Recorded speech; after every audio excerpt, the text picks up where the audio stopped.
It started on a Friday afternoon. I had just clocked out early, feeling smug about a weekend of absolute nothingness. My fridge was stocked, my playlist was curated, and I had zero plans to put on real pants for the next 72 hours. Then I pulled into my driveway and hit the remote to open the garage. The door lifted and there it was.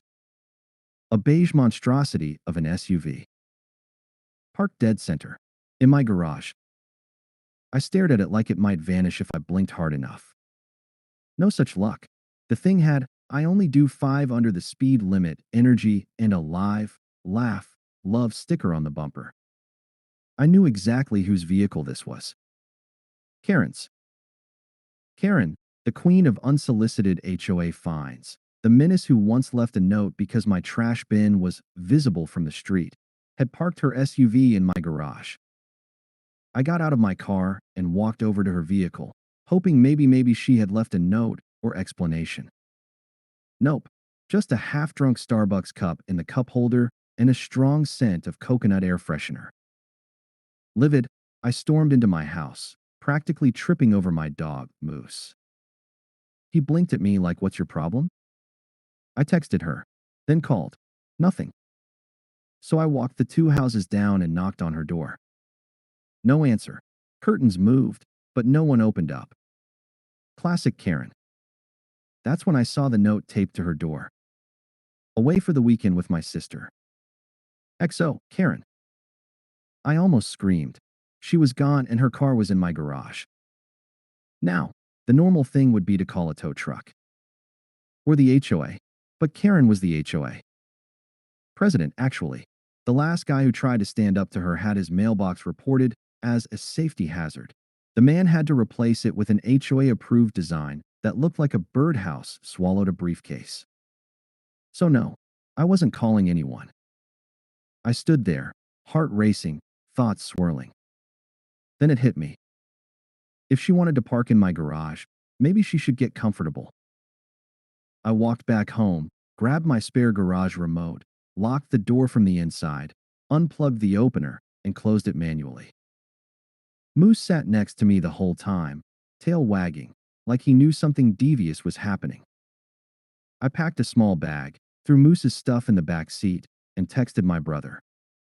"Hey, coming to visit for a few days. Got a Karen problem. We'll explain." As we backed out of the driveway, I looked at my now closed garage door and grinned.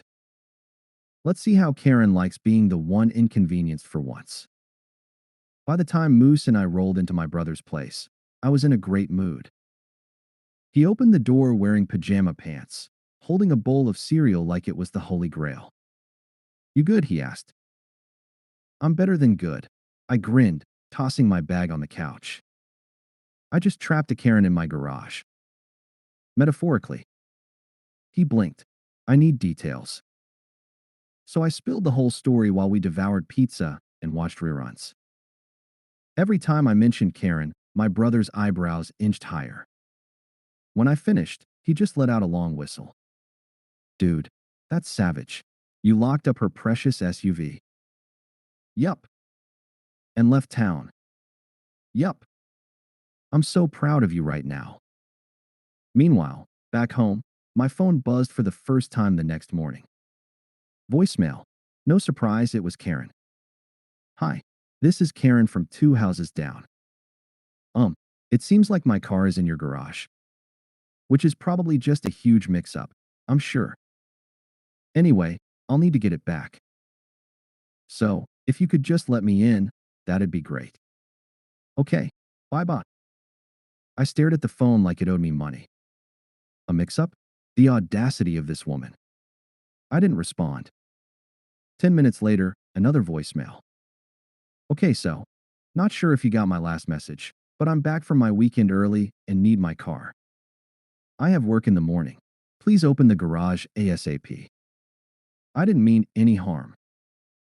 Still no reply from me. My brother cackled from the kitchen. "She's spiraling." And oh boy, by day 3, Karen's tone had changed. Drastically. "Listen, this is getting ridiculous.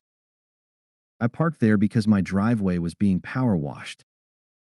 I left a note on your door, so legally that's considered informing you. Note. What note? I'm the HOA president, and this is technically harassment. You have 24 hours to return, or I will take action. Oh no, not action. But it didn't end there. A neighbor texted me a blurry photo of Karen standing on my lawn in a sun hat, yelling at my Ring camera like it owed her a refund. You can't just kidnap someone's car. This is illegal imprisonment of property. At one point, she tried using a locksmith, but I had locked the inside garage door and unplugged the opener. Her locksmith just shrugged and left. Then came the group text. Yes, Karen created a whole HOA group chat just to shame me. Karen, hello neighbors. Just a reminder to please respect personal space and not take vengeful action when a simple misunderstanding occurs. Of course, nobody responded. Well, except for Mr. Patel from across the street. Mr. Patel, Karen, didn't you say his lawn ornaments violated the visual code last month? Silence. Then, Karen, let's stay on topic, please. I laughed so hard I snorted iced tea through my nose. By day 4, her messages turned into desperate bargains. I'll drop that citation about your trash bins. Just please open the garage. I'll even recommend you for Yard of the Month. Think about it. I didn't even have a yard worth nominating. I stayed gone. And the real chaos? Oh, that was just getting started. By day 5, I was sipping iced coffee on my brother's patio while Moose chased a squirrel when the videos started rolling in. First one came from Jessica, my next-door neighbor and low-key Karen's sworn enemy. She FaceTimed me, barely able to keep a straight face. Dude, you've got to see this. The screen flipped to show Karen in full meltdown mode. She was pacing in front of my garage like a raccoon on espresso, flailing her arms while talking on speakerphone. Loud enough for the whole cul-de-sac to hear. I don't care what the manual says, Glenn. It's my car. I don't need a key if it's in the garage. That's not breaking in, it's breaking out. Poor Glenn. I imagined him somewhere with a Bluetooth headset and a 1,000-yard stare. She tried to organize a community garage intervention. She called it that. I'm serious. Jessica told me 5 people showed up, realized what it was about, and left immediately except Mr. Jenkins, who brought a lawn chair and popcorn. That evening, my phone buzzed again. This time, it wasn't a voicemail, it was a formal HOA violation notice via email. Karen had written me up for failure to make garage accessible to the public in times of community need, improper attitude toward neighborhood leadership, intentional obstruction of vehicular freedom. I nearly dropped my phone from laughing. But the piece de resistance came that night. Another neighbor, Paul, who has a drone, sent me footage that looked like it belonged in an episode of Neighborhood Cops Gone Wild. There was Karen, in the dark, with a flashlight clenched between her teeth, trying to shimmy the garage door open with a broom handle. Moose and I watched it on loop. Should we go back tomorrow? My brother asked between wheezes. I sipped my coffee. Nope, not yet. Then I posted a quick update to my private Facebook group, Karen Free Zone, where a bunch of us in the neighborhood vent about her tyranny. Still away. Karen's car's safe. Garage is locked. Life's good. Smiley face. Comments flooded in like bees to spilled soda. Instant classic. Please publish a memoir. We're holding a garage door vigil at 7 p.m. tomorrow. Bring snacks. The real kicker? Someone printed my Facebook post and taped it to my garage door. Karen saw it the next morning. Paul caught that moment, to her standing there in horror, mouth agape, sunglasses crooked, as if the words personally stabbed her. And right then, it seemed like she'd finally broken. That smug Karen energy drained from her face like a glitch in the HOA matrix. She slumped into the flower bed and muttered something about hostile neighbors and a lack of garage etiquette. I didn't know what garage etiquette even was. But I knew one thing for sure. I wasn't done yet. By day 6, Karen had passed the mildly frustrated phase and launched herself straight into vindictive dictator meltdown mode. She started patrolling the street like a paranoid mall cop, clipboard in hand, writing fake citations for anything that moved. Jessica got fined for her Halloween decorations still being up even though it was April. Mr. Patel got a warning for aggressive wind chimes. A dog barked 3 blocks away and Karen allegedly filed it under, disturbing the peace. Meanwhile, my garage remained a fortress. Her SUV sat in there like a hostage in a diplomatic standoff. The cherry on top? Karen had to borrow a car from her cousin. A tiny 2-door rust bucket that stalled when it sneezed too hard. She parked it angrily in her own driveway, glaring at it like it had betrayed her family. That morning, I received a text from Jessica. Code red. Karen has gloves on. I blinked. Gloves? She sent a picture. There was Karen in broad daylight, armed with a crowbar, a stepladder, and righteous fury. She's trying to break into the garage again, Jessica whispered in a video clip, peeking through her blinds like it was a nature documentary. She keeps muttering, "You want to play games?" I invented games. I immediately FaceTimed my brother, who was halfway through a bagel. She's going in, I said. He nearly dropped his food. Oh my God. This is it. The finale. Karen climbed the ladder like a storming general and tried to jam the crowbar into the garage seal. It went poorly. Paul's drone caught the whole thing. Karen's triumphant pose, the crowbar slipping, her arm flailing. In the glorious moment, she fell backwards into my bushes.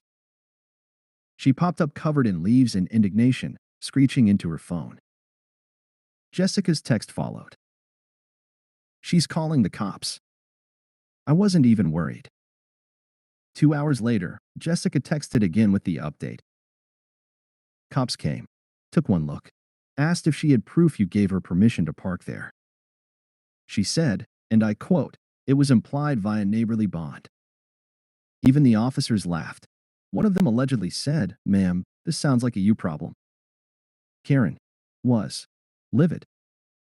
She stomped away, yelling something about civil liberties and writing a letter to the city council. The officer shrugged and suggested she wait until the homeowner returned. So Karen did the most Karen thing possible. She drafted a public statement of distress and taped flyers on everyone's door. I kid you not. Here's an excerpt. Due to ongoing and intentional cruelty from an unnamed neighbor, I am being held hostage by circumstances beyond my control. If this can happen to me, it can happen to you. We must demand justice. Mr. Jenkins taped her flyer to his recycling bin. Jessica used it to line her birdcage. Meanwhile, I was sipping wine by the fire pit at my brother's, Moose curled up next to me, phone blowing up with updates. And that's when I decided. Tomorrow, I go home. But not to open the garage. Oh no. I had something better planned. By the morning of day 7, I was well rested, well fed, and emotionally prepared to ruin Karen's entire HOA worldview. I packed up, loaded Moose into the car, and headed home like a man returning from war. Only I was the one who started it, ended it, and filmed the documentary. The second I pulled into my driveway, I saw her. Karen was camped out on her porch like a sleep-deprived raccoon in designer sunglasses. She spotted me and shot up so fast her coffee hit the ground. "You," she screeched, charging across her lawn like an angry goose. I got out of the car, slow and calm, like a guy about to drop the mic. Moose stayed in the back seat, ears perked, watching the drama like a good boy. "Morning, Karen." Her arms flailed. "You left for an entire week. With my car locked in your garage? That's false imprisonment." "Of your car." I raised an eyebrow. "Did it call you from jail?" She was not amused. "This is a violation of the HOA Code, Section 3, Paragraph." "Karen." I pulled out my phone. "You parked in my garage. On my property. Without my permission. That's trespassing. I left a note. There was no note. Her face twitched. And even if there was, I continued, I didn't agree. So what you did was illegal. She opened her mouth, but I wasn't done. Also, I held up my phone. Say hi to the internet. I turned the screen toward her and showed her the viral video Paul had posted. Drone footage, her garage crowbar Olympics, the lawn collapse, the HOA flyers, the whole saga. The post was titled, Karen Gets Owned, Garage Edition. Over 1.6 million views. Thousands of comments. Karen froze. What? What is this? I scrolled through some top-rated comments. She parked in someone else's garage and expected sympathy? Give that man a key to the city. Moose is the real MVP. Oh, and one more thing, I added. Since you broke my security camera during your little rescue mission, I filed a police report. There's a case number and everything. Karen went pale. You wouldn't. I just smiled. Already did. Then came the twist she really didn't see coming. Behind me, a black SUV pulled into my driveway. Out stepped a man in a suit with a clipboard. Mr. Carson? He asked, shaking my hand. Karen blinked. Who's that? This, I said with relish, is a property inspector. The man nodded. We've received multiple complaints about unauthorized structural modifications, misused HOA funds, and, petty tyrannical behavior. He turned to Karen. You're the HOA president, correct? Karen's face melted faster than a popsicle in July. Turns out, the neighborhood had been fed up with her for months, so while I was away, Jessica had quietly rallied the entire block. They dug up receipts, emails, old fines, even footage of Karen using HOA funds to landscape her backyard. And today, the inspector came to audit it all. Karen sputtered like a dying lawnmower. This is harassment. I am the HOA. Not anymore, Jessica called cheerfully from her porch, waving a petition. We voted yesterday. Unanimous. Karen turned toward me one last time, eyes glassy. You planned this. I shrugged. I just locked my garage. The rest kind of unfolded.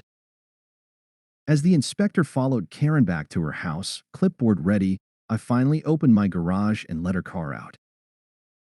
The poor SUV blinked at the sun like it had been in solitary confinement.